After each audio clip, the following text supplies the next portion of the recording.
아벨의 섬. 윌리엄 스타이그는 뉴욕에서 태어났다. 인기 있는 카툰리스트로 활동했으며 본격적으로 그림책 작가가 된 것은 61살 때부터이다. 당나귀 실버스터와 요술 조약돌, 멋진 뼈다귀로 칼테코상을 2번 받았다. 아벨의 섬, 치과의사 드소토 선생님으로 뉴베리 명예상을 받았다. 그 외 대표적으로 녹슨 못이 된 솔로몬, 아모스와 보리스, 용감한 아이린 등이 있다. 애니메이션으로 제작되어 많은 사랑을 받은 슈렉도 그의 작품이다. 생각할 만한 주제, 무인도에서 사계절을 겪다. 생쥐 아벨이 폭풍우에 휩쓸려 섬에 갇혔다. 그곳에서 사계절을 보냈다. 강물을 넘어 집으로 돌아오려는 아벨의 계획과 실행은 흥미진진하다. 재미뿐 아니라 깊이 생각할 주제가 흐르고 있다. 윌리엄 스타이그 특유의 유머가 있다. 애어른 같은 아이들이나 웃을 만한 유머이다. 취향 저격. 생쥐 아벨은 갓 결혼한 아내 아만다와 산책을 나갔다가 태풍을 만나게 되었다. 아내의 스카프를 잡으러 갔다가 길길이 날뛰는 폭풍우에 휩쓸렸다. 거센 물살에 떠밀려갔고 폭포 아래로 떨어져 도착한 곳은 무인도였다. 아벨은 곧 집으로 돌아갈 수 있을 거라고 생각했다. 갖가지 방법을 찾아 섬에서 벗어나려고 했지만 번번이 실패하고 말았다. 아벨은 강을 저주하고 원한을 품는 게 얼마나 어리석은 짓인지를 깨달았다. 강은 그저 원래부터 자기가 있던 자리에서 계속 흘러갈 뿐이었다. 여름이 가고 겨울이 지났다. 봄이 오자 아벨은 양지 바른 곳에 누워 기나긴 겨울잠에서 깨어나고 있는 자연의 일부가 되는 게 좋았다. 무인도에서 홀로 사계절을 겪는 아벨, 도시의 문명을 만끽하던 아벨이 생존을 위해 자연에서 사투를 벌였다. 아벨은 외로워하지 않았고 절망하지 않았다.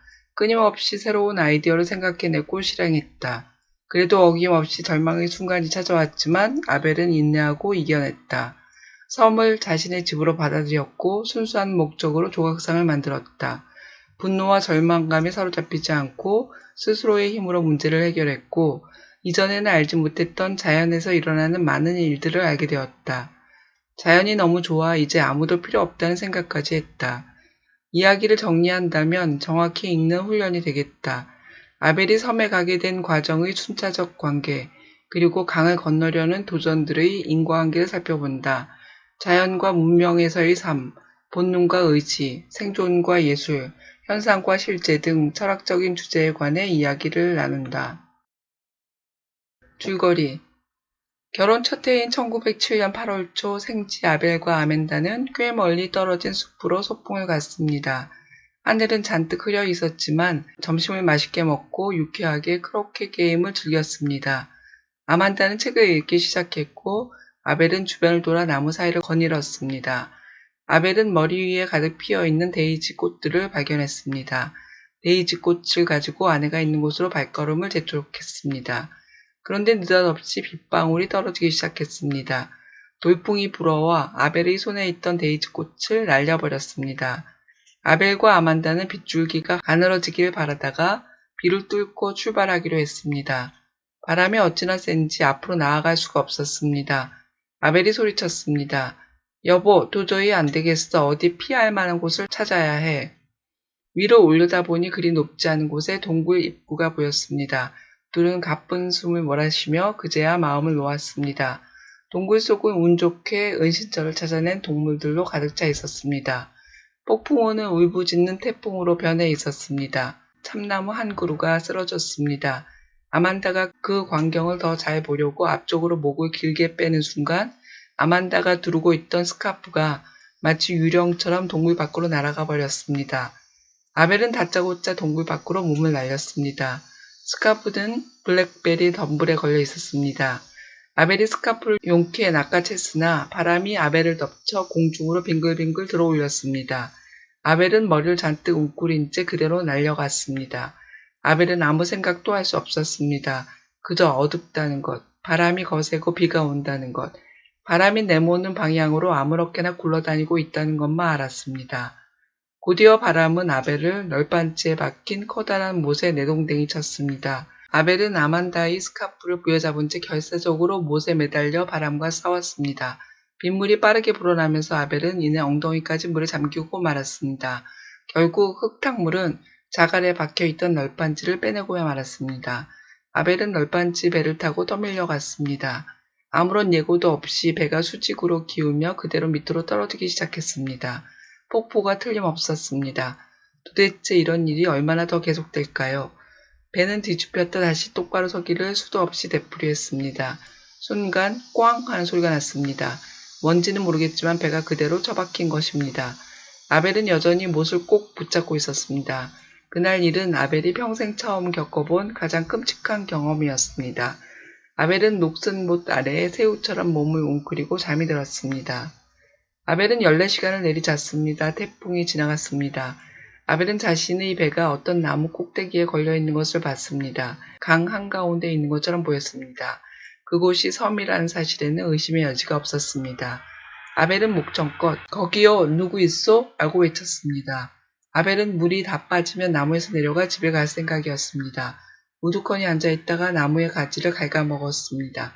아벨이 있는 곳은 정말 섬이었습니다. 집에 가려고 나섰습니다. 어림없는 일이었습니다.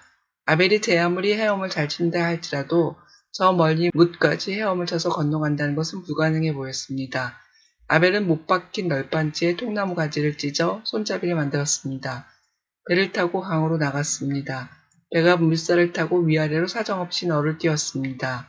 아벨의 배는 암초를 향해 무섭게 돌진했습니다. 쾅!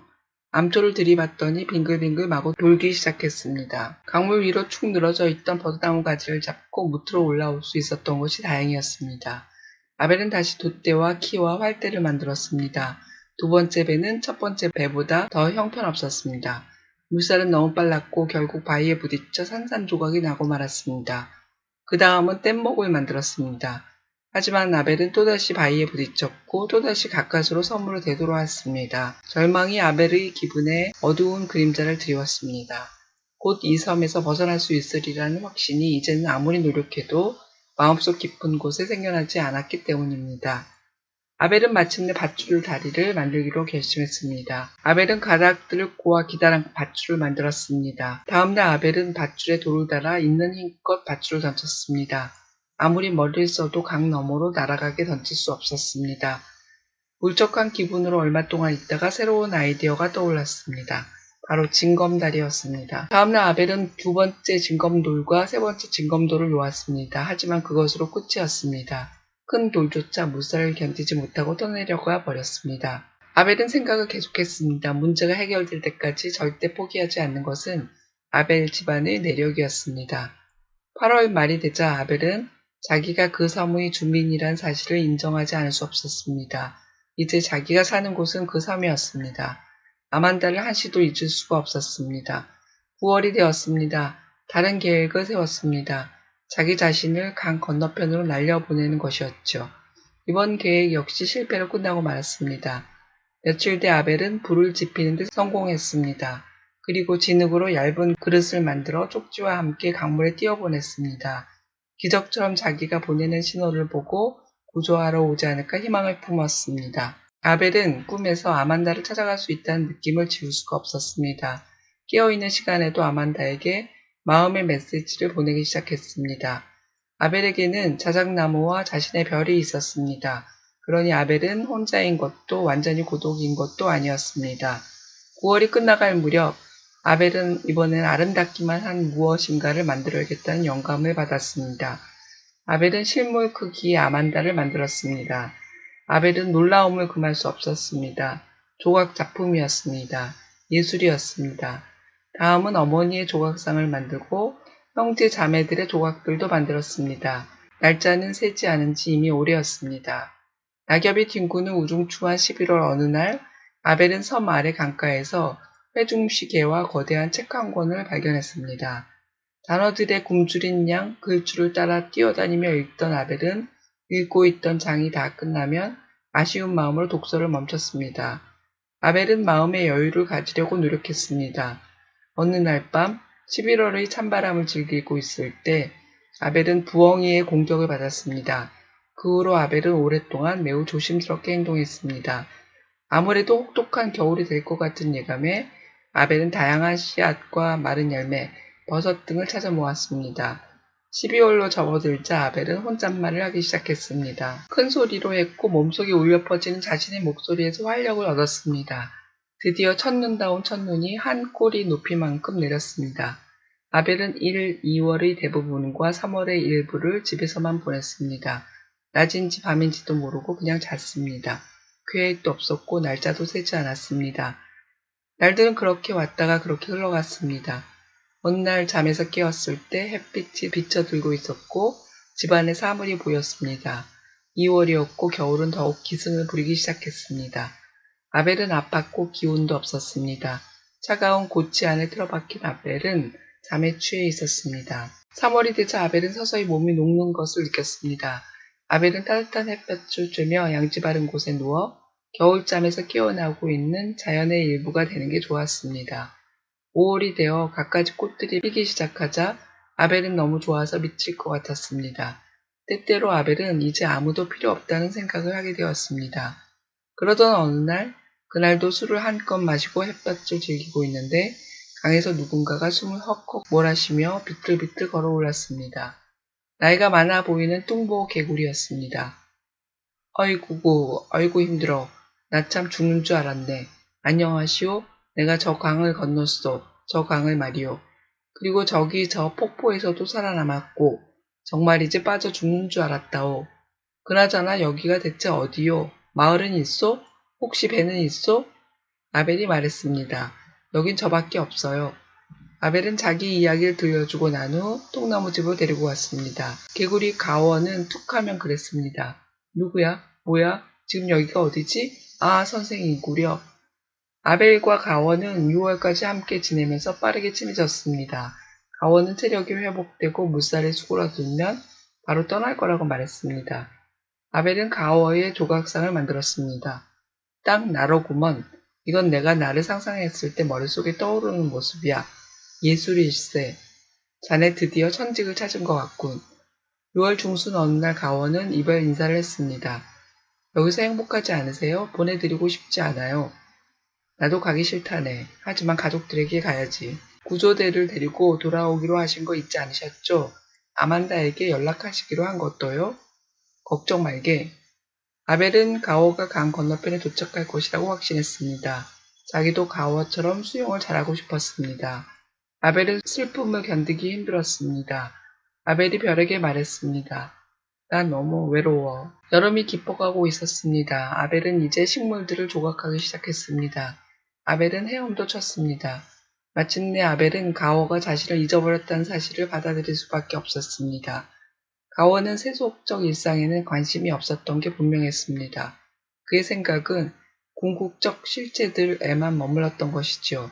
속세의 일들은 누군가 계속 상기시켜주지 않는 한 한낱 꿈이 되어 사라졌던 것입니다. 그럼에도 가워가 가족을 기억하는 것은 가족이야 원래 아무도 잊어버리지 않는 유일한 것이기 때문이겠지요. 7월의 불볕 더위 속에서 아벨은 아주 굉장한 가능성 하나를 새로이 발견했습니다.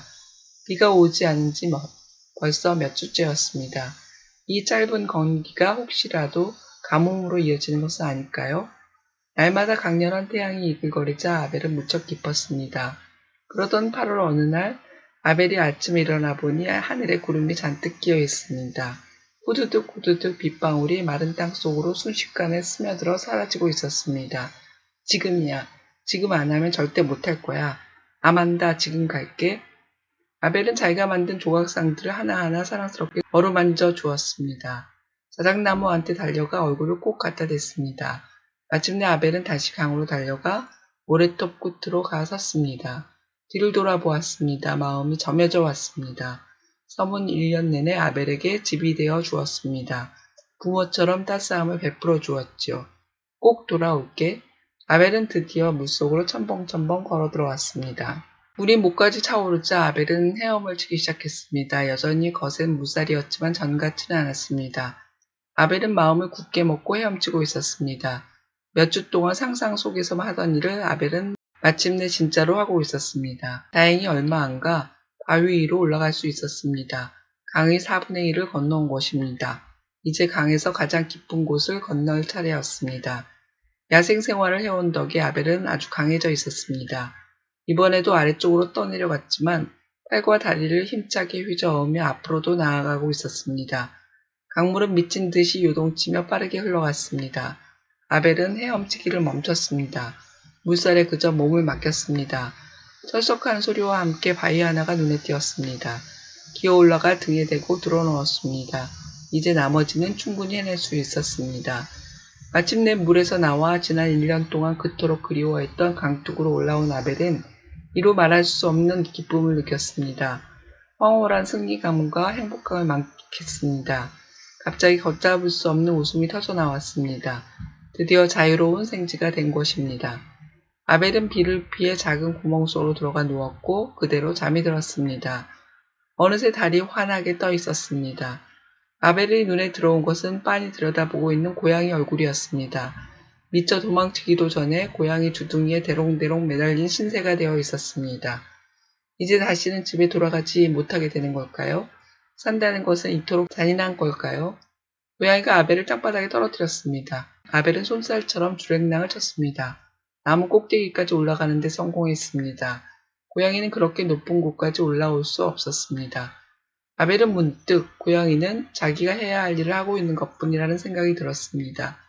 아벨은 고양이가 나무에서 떨어지는 소리를 들었습니다. 놀란 고양이의 고통스러운 울음소리가 들렸습니다. 아벨은 나무에 그대로 머물다 결국 잠이 들었습니다. 아침 햇살에 눈을 뜬 아벨은 유니스 산을 보자 기뻐 어쩔 줄을 몰랐습니다. 드디어 아만다를 다시 만나게 되는 거지요. 아벨은 재빨리 나무에서 내려와 집을 향해 출발했습니다. 반은 걷고 반은 뛰면서 말이지요. 아만다가 아벨을 보면 반가워할까요? 날이 어두워지기 시작했습니다. 밤이 되어서야 모습일에 다다랐습니다.